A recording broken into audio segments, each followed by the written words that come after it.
Bom dia, turma! Tudo bem com vocês? Eu espero que sim. Hoje a gente vai avançar mais um pouquinho no capítulo. Estamos iniciando um capítulo sobre quadriláteros. Nesse capítulo vamos trazer características, classificação, certo? E o cálculo de área de alguns polígonos. Bom, vamos começar relembrando coisas que nós já vimos nos anos anteriores.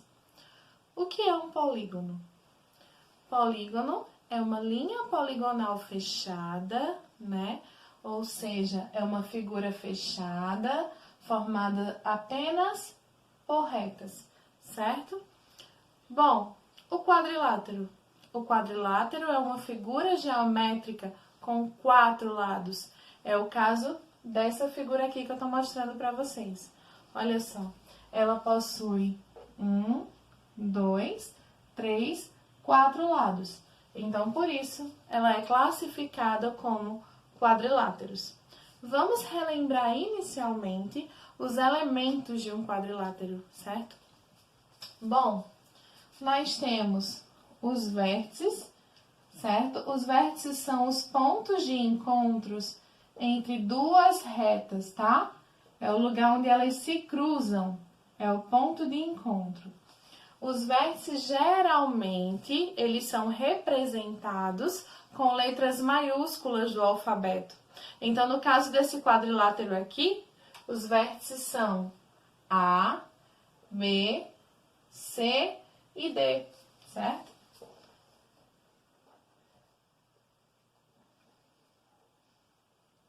Através dos vértices, nós também podemos representar os lados de um quadrilátero. Por exemplo, esse aqui é o lado AB, certo?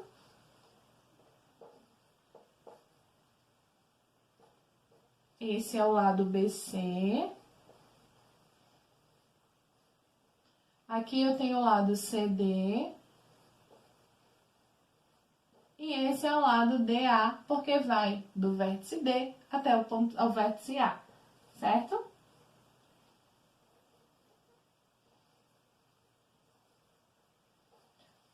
Outros elementos que podem ser encontrados nas figuras geométricas são os ângulos internos, tá? Então, os ângulos internos desse meu quadrilátero são A, B, C e D. Os ângulos geralmente são representados por letras minúsculas do alfabeto. Então, sempre que a gente tem um encontro de duas retas, esse encontro ele forma um ângulo, né? Por exemplo, olha aqui no meu quadro. Vamos imaginar essa reta e essa. O encontro delas duas nos dá uma ideia de um ângulo formado aqui, certo? A mesma coisa acontece com as figuras geométricas. Então, representadas por letras minúsculas, na hora de escrever, a gente utiliza o acento circunflexo em cima, que isso é o que indica que eu estou falando de ângulos, tá certo? Olha só. Então, os meus ângulos internos são A, B, C e D.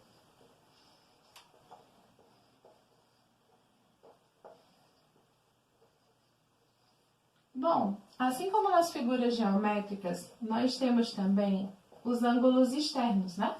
Quando a gente prolonga as retas que formam as figuras, nós criamos outro ângulo, só que fora da nossa figura, né?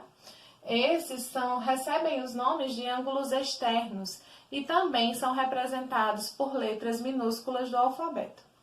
Como vocês podem ver aqui, olha só, eu tenho os ângulos E, F, G e H. Então, esses são os ângulos externos do meu quadrilátero, certo? Lembrando que a gente representa com o acento circunflexo para indicar que estamos falando de ângulos, ok? Então, olha só, como vocês podem ver, um quadrilátero ele possui 4 vértices, 4 lados, 4 ângulos internos e 4 ângulos externos. O que mais nós podemos encontrar em uma figura geométrica? Diagonais. As diagonais elas podem ser traçadas de um vértice a outro, como eu vou mostrar para vocês agora, olha só. Bom, o meu quadrilátero ele possui uma diagonal, 2 diagonais. Então, qualquer quadrilátero possui apenas duas diagonais. São elas AC, porque ela vai do vértice A até o vértice C, e BD, porque ela vai de B até D. Então, essas são as minhas diagonais, tá?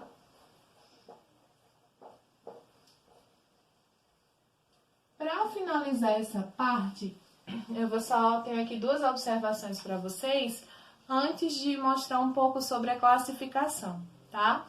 Então, olha só, aqui quer dizer que a soma dos ângulos internos de um quadrilátero é igual a 360 graus, e a soma dos ângulos externos de um quadrilátero também é 360, tá? Então, se eu somar A, B, C e D, se eu somar esses quatro ângulos, eu tenho que encontrar 360 graus. Se eu somar os meus ângulos externos, F, G e H, também vou encontrar 360 graus. Mas isso não é válido só para esse exemplo, não. Isso é válido para qualquer quadrilátero, tá? Bom, vou apagar aqui para trocar o exemplo e mostrar um pouquinho para vocês sobre a classificação dos quadriláteros. Bom, turma, já mudei tudo aqui. E antes de mostrar para vocês como classificar um quadrilátero, eu vou relembrar com vocês retas paralelas, pois elas vão nos ajudar na classificação. Olha só, retas paralelas, como nós já vimos anteriormente, são aquelas retas que elas seguem sempre no mesmo sentido, tá?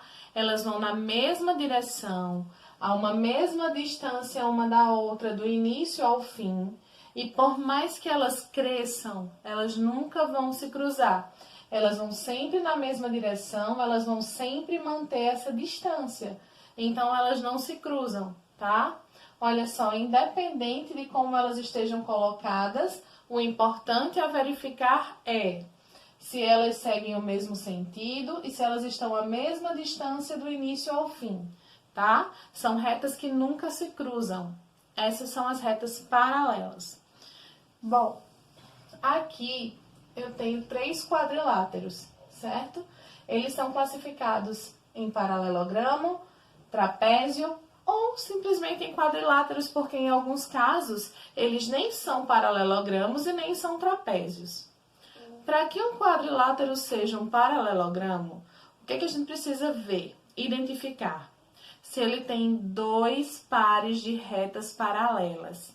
Então, olha só, se vocês observarem, a reta AD é paralela com a reta BC. Então, eu já tenho um par de retas paralelas. Observando as laterais, AB e DC estão no mesmo sentido, né? A mesma distância. Então, por mais que eu prolongue essas retas, elas não vão se cruzar. Então, AB e DC também são paralelas. Se eu tenho dois pares de retas paralelas, quer dizer que eu tenho um paralelogramo, tá? Um quadrilátero com 2 pares de retas paralelas. Aqui abaixo eu tenho um trapézio. Como saber se o quadrilátero é um trapézio? Um trapézio, ele tem apenas um par de retas paralelas. Olha só, se vocês observarem as bases F e GH, eles estão seguindo o mesmo sentido, né? E por mais que elas sejam prolongadas, não vão se cruzar porque elas estão à mesma distância uma da outra do início ao fim. Então, essas duas retas são paralelas. No caso aqui, ó, das laterais, se eu prolongar essa reta e essa daqui, ó, como elas seguem em sentidos diferentes, essa cresce para lá e essa cresce para cá, em algum momento elas se cruzarão. Então, elas não são paralelas. Como vocês podem ver, no trapézio, apenas um par de retas paralelas é o que nós temos, tá? As outras duas não são paralelas, o outro par. Então, no paralelogramo eu tenho 2 pares de paralelas, no trapézio, apenas um par. Bom, nesse caso não é possível classificar nem em paralelogramo nem em trapézio. Eu tenho apenas um quadrilátero normal, né? Digamos assim. Por quê? Esse é um quadrilátero que, se vocês observarem, não tem nenhum par de retas paralelas. Olha só, as bases não são paralelas, essa está seguindo em linha reta e essa está crescendo. As laterais, uma cresce para um lado, a outra cresce para o outro. Se eu prolongar para cá, elas vão se cruzar em algum momento, tá?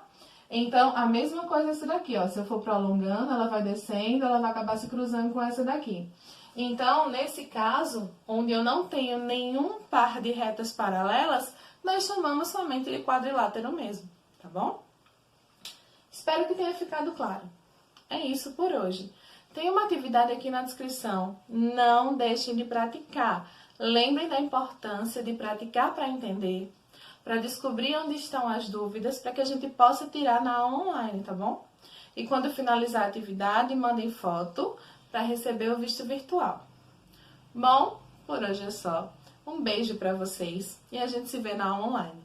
Tchau!